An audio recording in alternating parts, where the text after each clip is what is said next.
مدینہ مدینہ مدینہ مدینہ مدینہ مدینہ مدینہ جو ہمارے مقدر کا لکھا ہے وہ ہمیں مل کے رہے گا۔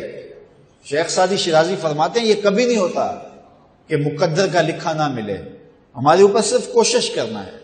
انہوں نے بڑی خوبصورت مثال دی کہ ایک بندہ جا رہا تھا جنگل میں، تو اس نے دیکھا کہ ایک لومڑی ہے جس کے پاؤں بھی کٹے ہیں، ہاتھ بھی کٹے ہوئے۔ تو اس نے کہا مالک تو اس کو کیسے رزق دیتا ہوگا؟ تو وہ ایک درخت پہ چڑھ کے بیٹھ گیا۔ ایک شیر آیا، اس نے شکار کیا اور کچھ کھایا اور باقی پس خوردہ چھوڑ کے چلا گیا۔ یہ رینگتی ہوئی آگے بڑھی اور وہ جو بچا کھچا تھا اس نے وہ کھا لیا۔ تو اس کا بڑا یقین کامل ہو گیا۔ اس نے کہا کہ مالک تو کتنا کریم ہے، اس کو بھی رزق دیتا ہے۔ ایک غار میں جا کے بیٹھ گیا۔ جب وہ بے دست و پا لومڑی کو رزق دیتا ہے انہیں تو پھر انسان ہے۔ ایک پہر گزرا، دو پہر گزرے، تو حاطف سے آواز آئی میرے بندے میں تجھے بھی دوں گا لیکن شیر بن لومڑی نہ بن، شیر بن لومڑی نہ بن، کہ خود بھی کھا اور اوروں کو بھی کھلا۔ تو قسمت کا ہے جو مل کے رہتا ہے۔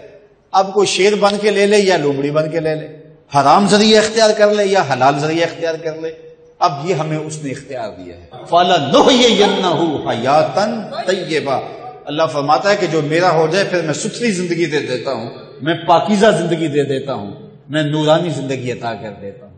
تو یقیناً جو اس کے ہو جائیں پھر اللہ اس کا ہو جاتا ہے۔ فَلَنُحْيِيَنَّهُ حَيَاةً طَيِّبَةً کا روپ چڑھتا ہے ان کے چہرے کے اوپر۔ زندہ ہوتے ہیں تو خوبصورت زندگی گزارتے ہیں، اور جب اس دنیا سے جاتے ہیں تو پھر بھی خوبصورت زندگی گزارتے ہیں۔ اللہ تعالی ہمیں ایسا کر دے کہ مرنے کے بعد بھی ہمارے چہرے پہ رسول اللہ کے انوار کا عکس نمایاں ہو، اور دنیا کی زندگی میں رہیں تو ہم طمانیت کی زندگی، سکھ اور چین کی زندگی گزاریں۔ سویر سے لے کر شام تک ٹینشن، مصیبت، پریشانیاں، کیا ضرورت ہے اتنا کچھ لینے کے لیے؟ درود پڑھتے جاؤ، زندگی گزارتے جاؤ، زندگی سوکھی گزارو، زندگی اوکھی نہ گزارو۔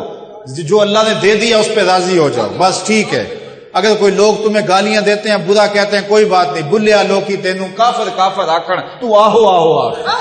کوئی تکلیفیں دیتا ہے پھر بھی پریشان نہ ہو، رزق تھوڑا ہے تب بھی پریشان نہ ہو، زیادہ ہے پھر بھی ٹینشن نہ لو۔ اللہ کا شکر ہے، اللہ نے جس حال میں رکھا ہے۔ اور سنو، میں کہتا ہوں کہ یہ ٹینشن فری حدیث ہے۔ حضرت علی المرتضیٰ فرماتے ہیں جو اللہ کے دیے گئے تھوڑے رزق پہ راضی ہو گیا، اللہ قیامت کے دن اس کے تھوڑے عملوں پہ راضی ہو جائے۔ جو اللہ کے دیے تھوڑے رزق پہ راضی ہو گیا، اللہ قیامت کے دن اس کے تھوڑے عملوں پہ راضی ہو گیا۔